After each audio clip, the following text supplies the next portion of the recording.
As part of the ongoing effort to strengthen peace and security across the region, the Eastern Africa Standby Force continues to rely on its member states for troop contribution, logistic and strategic leadership. Among these, Ethiopia stands out as a key contributor. In an exclusive interview with OBN, the director of Eastern Africa Standby Force, Brigadier General Ronald Rwivanga, highlighted Ethiopia's long-standing role in promoting peace and security in the region. Ethiopia is very central. Being the heart of the African Union, it is very central in establishing the mechanisms, the central mechanisms through which we operate as both a region and as a continent.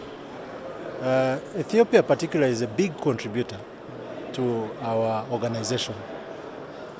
It has not only contributed troops that are standby in the country, ready to respond to a given crisis, but it has also contributed logistics. For instance, they have contributed strategic airlift for the forces that would be engaged in a crisis. He further noted that beyond land-based security, there is a growing concern of the maritime safety, particularly regarding sustainable access to the sea for landlocked countries. As regards having access to the sea, most of our countries negotiate our way to the sea.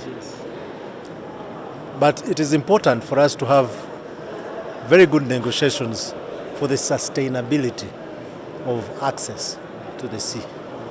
How we do that is a matter of political discussion. And so our organization, just like any other, must be at the forefront in addressing issues that could be contentious regarding access to the sea.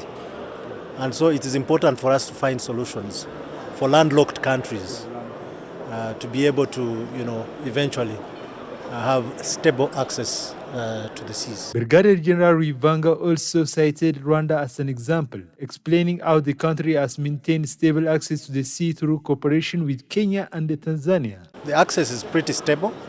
We're working very well with Tanzania. We have agreements on how, we deal with our flow of goods from Dar es Salaam to Kigali. Same with Mombasa. And I believe Mombasa has several other corridors through DRC and other places, South Sudan. So it's a regional thing. So these discussions, therefore, will be very important for us to maintain in order for us to ensure the stable flow of our goods and services from these coastal areas. And so Mombasa is as stable as Dar es Salaam in ensuring that we keep these goods coming in.